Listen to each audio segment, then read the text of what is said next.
Hi, I'm Brady, and today I'm going to show you 5 ways that you can make coffee at camp or on the trail to avoid going to the coffee shop when you're on your big adventure bike. Try to avoid the stereotype. Let's go. I want to give you a quick rundown as to what we've got in front of us here. This is a tiny little pour over set that we have curated just for motorcycle camping so that we can keep our kit small and as light as possible. Next, we're going to use the Jetboil French press kit.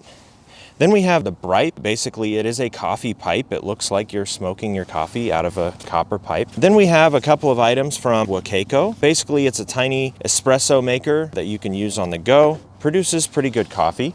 And then finally, we have the Aeropress, which I think is the easiest system to use when you're out and about and you don't have all your coffee tools that you might have at home. Okay, so the first type of brew that we're gonna go over is the camp pour over. So you might find it kind of difficult to get a kettle small enough to pack with you on a motorcycle, or to find all the tools that kind of work right together in order to make this happen. But thankfully, I've kind of curated this list for you so you can follow it. So we've got a small kitchen scale. We have a Jetboil stash stove.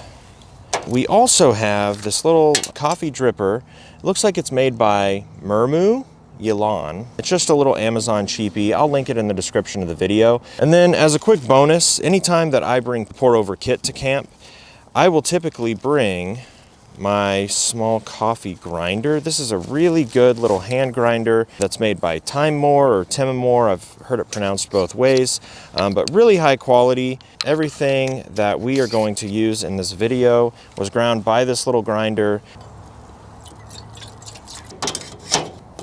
You're gonna go ahead and light up your stove, get your water going before anything else. That way your water can sit there and boil while you're kind of prepping everything else. This little kettle is made by Fire Maple. It is the only kettle that I found that's small enough to make it worth packing the pour over kit to go camping. I also have this little Fire Maple cup. We just got this a couple weeks ago. We've taken it on a couple trips already, but just an expandable silicone cup, and then this part of it right here is rigid, so it's not gonna collapse under your hand or anything. And it seems to be the perfect size for a cup of coffee. It comes with a pretty good lid. Go ahead and get our dripper ready. Looks like this is getting pretty close. So I actually like to heat the water up in the Jetboil first, and then transfer it to this kettle and try to keep the water warm in the kettle on the stove. All right, we are at a rolling boil. I never recommend pouring boiling water directly over your body. Be very careful. We can go ahead and rinse our paper. I want it to be at very, very low heat so that your kettle doesn't boil over. We can pour our coffee in.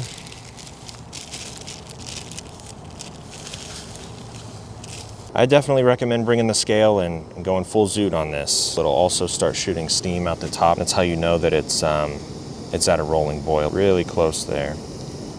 Oh. Also shoot water out the top. That's great. All right. I'm gonna pour some water in over the coffee and we're gonna let it bloom. Then we get to pouring. So we're gonna pour up to 250 grams of water. And this will be the only method that we will use the scale for. If your coffee game is just extra extravagant, or if you consider yourself a high maintenance coffee drinker, you might want to do pour over on the trail. And there we are, 250 grams. Always a good idea to give it a tiny swirl at the end just to knock the grounds off the top. And then you just let that drain out and you have a cup of coffee. Now, if you're like me and you have a very sensitive mouth, you have to wait like an hour to drink this because you literally just poured boiling water in there. Some of the other methods that we're going to look at today are drinkable right after you brew them, which could be considered a benefit for sure. Okay, so that's our cup of coffee brewed for pour over. Now we can quickly talk about some pros and cons. Pros, it makes a really good cup of coffee. That's really the only pro. The cons way outnumber the pros whenever it comes to brewing this type of coffee when you're out on the trail. I mean, if we just kind of line everything up that we had to bring in order to make this happen, there's a lot going on. You're gonna need some sort of kettle. I guess you don't have to have a pot to boil water in. You could do it straight in the kettle. It's just gonna take a little bit longer, but you are gonna need some sort of stove that's gonna support that kettle, fuel to power that stove. You're gonna need a dripper and a filter, the coffee, and this one also requires you to have a cup And like I said, I highly recommend having some sort of kitchen scale so that you can get your ratio just right when you're brewing this cup of coffee. The cleanup is pretty easy.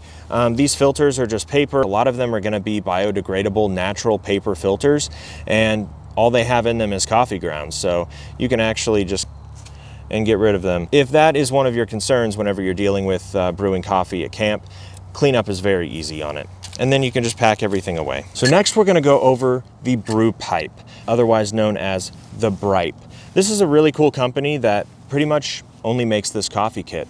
I really got it as a gag gift a couple Christmases ago, and it's been one of my favorite pieces of kit. So I'll just pull out all the pieces here and then we can quickly go over what's in it.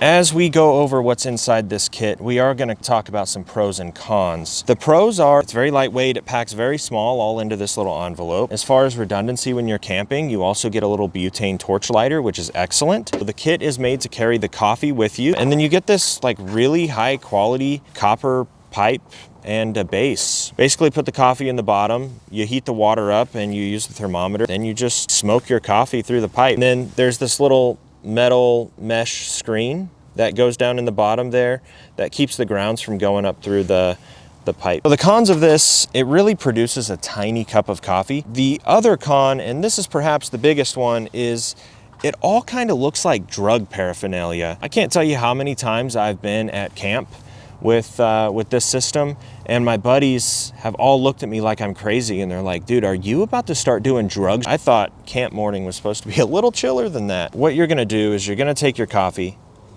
you're gonna pour it into the pipe, and you really want it to just cover the top of the little nipple in the bottom of the pipe. That's about perfect. So all we're gonna do from that point is we're gonna pour water in. I'd give it a good stir, make sure all your coffee grounds are getting nice and saturated. And then we get to the brew part. So you're gonna stick the thermometer right there in the little mesh screen hole thing. And then you're gonna start cooking your drugs with your butane torch. So there's a little cutout in the bottom of the pipe, and you can just put the flame right up there in that cutout. I think that's what it's for. And then you're going to watch your temperature. Let your temperature get up to about 180 degrees, 185. You can just sit back, enjoy the morning, sun's coming up. Try not to burn your hand while you're looking away. If you're more interested in this particular type of brewing coffee when you're at camp, James Hoffman actually did an entire video on this little kit. There's a lot of good content in that video if you're serious about trying this type of coffee. We are at 190, creeping up to 200, that's okay. When it gets a little hotter, you'll end up just brewing a slightly stronger cup of coffee. But I like to now very carefully pull the thermometer out. There'll be a crust of coffee on the top. It's all risen to the top, gotten hot. So I like to break that crust up, give it a little stir, knock the grounds off the top, and very carefully insert your thermometer back down in there, and you wait for it to cool off to about 145 degrees or lower.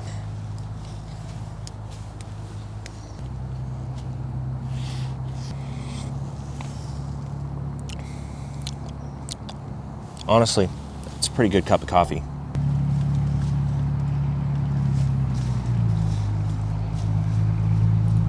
We are down to about 145 degrees. This is typically hotter than anything that I would drink, but I already burned my mouth on last night's pizza, so it's okay. I'll do it for you guys.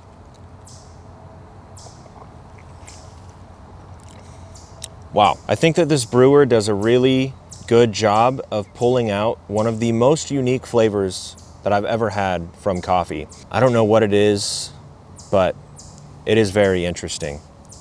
Just have a Bripe. Smoke your Bripe, smoke your coffee, don't do drugs, do coffee instead. Just kidding, it's drugs and coffee. It's called caffeine, that's why people like it. So yeah, that's pretty good. That's pretty good. We'll move on to the next one. Next, we're gonna be looking at the Aeropress Go. The really nice thing about this type of coffee brewing is that the Aeropress is tried and true. It's been around for a long time. This is just kind of the smaller package that's self-contained and has everything that you need other than hot water in order to make it. You don't have to bring anything extra. So you open the top. Right underneath the top, you have a little plastic case for your Aeropress filters. You can pull this out, and then you have a cup to brew it in and drink it out of. And then there is quite a gap in here in the plunger, and it's very easy to just store your coffee in there for a couple of days. We will get into brewing it. What you will need for this is you're gonna have to bring back your stove, put a little bit of water in there. I believe I have 12 grams of coffee here that I'm gonna use.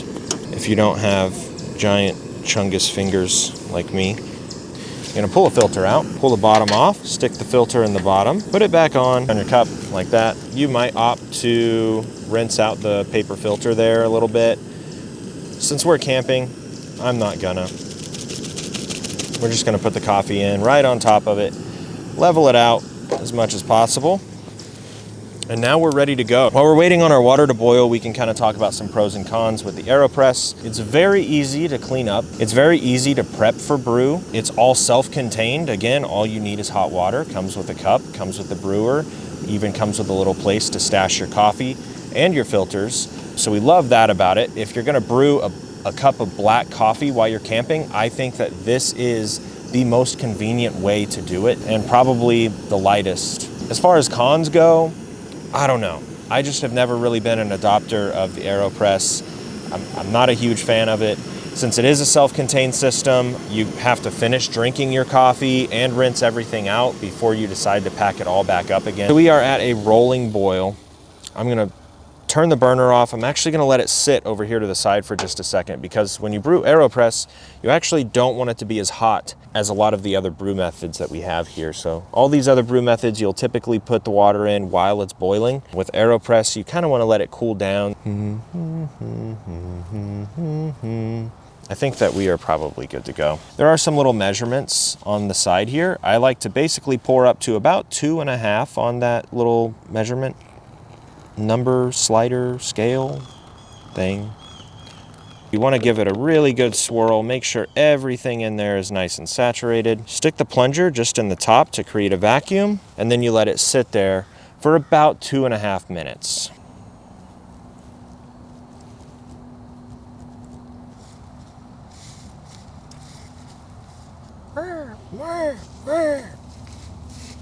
I don't think you can hear the birds in the mic, so I'll make the sounds for you. I don't know if it's been 2.5 minutes yet. If I was doing this and planned to drink the whole cup, I would probably put a timer on it just to check. But we're gonna go ahead and finish the brew on this. All you're gonna do is put your hand on top of the plunger, let the weight of your hand and your arm push the plunger down. You don't really wanna put a lot of force or pressure into it. It goes very slow, but that's okay. That's exactly what you want.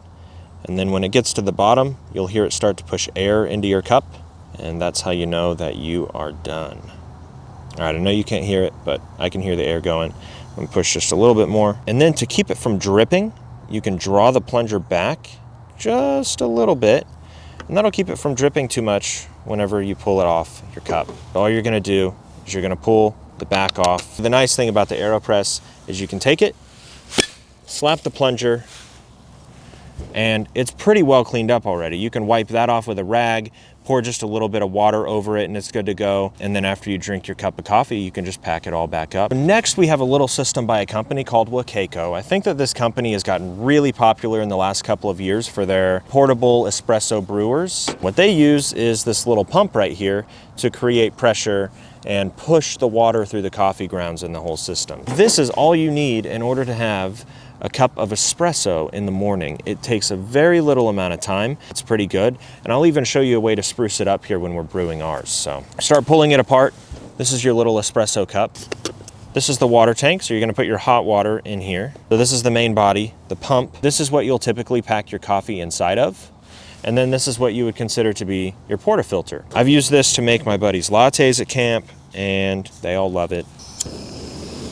You want your water to be pretty hot whenever you're trying to brew espresso. So as that's boiling, it won't take long. We'll talk about some pros and cons real quick. I think the pros, the list is pretty long. It packs pretty small. It's self-contained. It comes with a cup.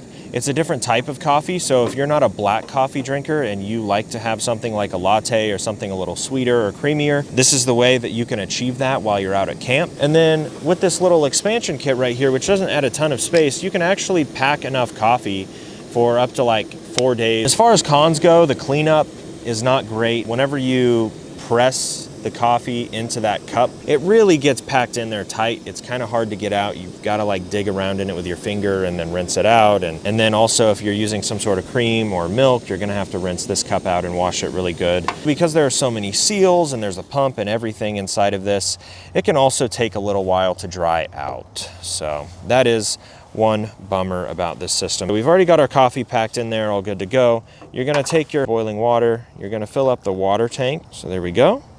You're gonna put this on. Obviously don't turn the water tank upside down. That would be catastrophic for your hands. And then you're gonna pop the plunger out, and all you're gonna do is pump. And I believe Wacaco recommends about 1 pump per second. I don't really know if that's what I do, but here you go. It's brewing. I can already see a nice crema forming in there. It's looking really good.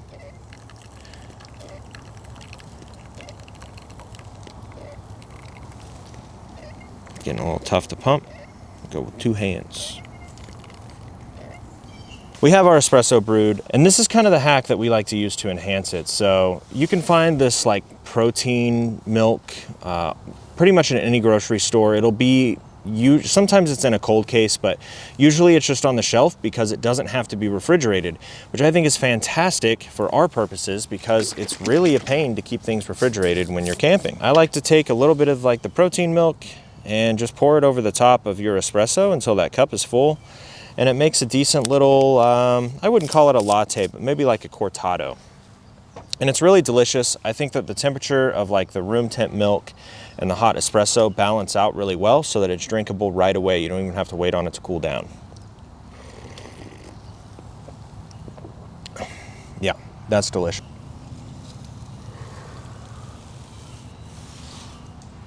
It doesn't produce a ton of coffee, so it's really easy to do quickly if you're in a time pinch in the morning or whatever. And it produces a really drinkable cup of coffee, especially if you have some of that like protein milk. And you can find it in all kinds of flavors. I used a vanilla one here today, but they make chocolate. You can get like cereal flavored ones and all kinds of stuff. So very good cup of coffee. So the last method that I'm going to show you is probably the most self-contained system. The nice thing about this one is that you don't really have to bring anything that you're not already bringing if you're out moto camping. So this one's gonna be made entirely with just my Jetboil stove. This is the Micro-Mo, but they make the system for a number of other Jetboil stoves. But basically, you're gonna have a little French press and a little handle, can of fuel, and the stove all inside. So if you're already bringing the stove, which if you're moto camping, you're probably bringing something like that at least, you don't really have to take up any extra pack space at all. The one thing I will say is you probably don't want to drink out of this cup too much, so you'll end up more than likely bringing another cup. But that's the only thing that you have to bring in order to make this work. Go up to about 250 there. This particular system, it boils really fast. So I'm actually gonna do a little bit of coffee prep before we start boiling it. I thought since I brought the coffee grinder out here, I should at least show you guys how it works. You're gonna dump your coffee in the top, trying not to spill it everywhere. I've already got my grind size set, but you can adjust the grind size on the bottom. But then you're just gonna go at it. It is the Timemore Chestnut Nano with the upgraded burrs in it so that it can grind fine coffee a lot faster. Gives you really good feedback. When you can do that, it means your coffee's ground. We're gonna get our grounds right there, get our water moving. It's boiling. So again, if you're not trying to boil a full cup in something like this, it goes really fast. All right, and then you're gonna dump your coffee in. You're gonna wanna take probably one of your camp utensils, give it a good stir, knock all the grounds into the water, make sure everything is nice and saturated. We're gonna let that sit for roughly 4 minutes. So what we're gonna do is a form of James Hoffman's French press method. What he likes to do is basically let everything sit for about 4 minutes. There'll be a crust of coffee on the top, just like we had with the Bripe. We're gonna knock that crust down, and then there's gonna be like some sort of foam or almost like a crema on top after you knock the crust down. You're gonna use your utensil to remove that crust. I know it sounds like a lot. Then you're gonna let it sit there for like another, I don't know, 6 to 8 minutes, which doesn't really bother me because like I said, I'm a baby and I have to let all of my stuff cool down way more than I should to begin with. So I'm gonna be sitting here waiting on it anyway. I might as well make it taste better while I do. So you can do exactly what I'm doing when you're waiting on your coffee to brew, which is pack up, get ready to go. It can be nice to be able to pack up while your coffee's brewing or while you're drinking coffee. We're gonna revisit our French press. It's got a little bit of a crust on top. You see that we knock that down and you start to get that like crema color on the top. So what you can and should do is take your utensils, get that out of there to the best of your ability. You don't have to get it all out, but most of it is a good thing. And that's pretty good. So now we're not gonna do much else with it. We're gonna put the plunger in there. We're gonna let it sit for a few more minutes, let it steep, continue packing up.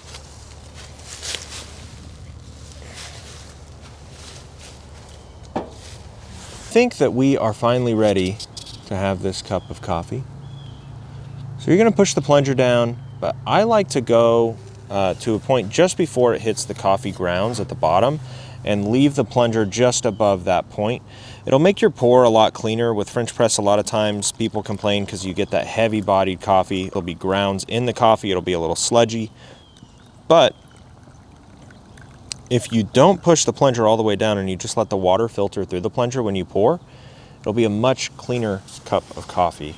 In fact, that entire time I was pouring, I did not notice any grounds going through. So some pros and cons to this. The pros are that it's pretty much self-contained. Like the only thing that you have to bring is a cup, because again, you're probably not gonna wanna drink out of this. Another pro is that you've probably already got a system similar to this, and a lot of companies make the little French press adapter that works for their stuff. I just happen to have the Jetboil one. But the cons of this are that, like, if you look in here, it looks pretty manageable, but as soon as you pull that plunger out, there's a lot of coffee that gets stuck down in the bottom there, and it actually takes quite a bit of water to be able to rinse it out and get this clean again.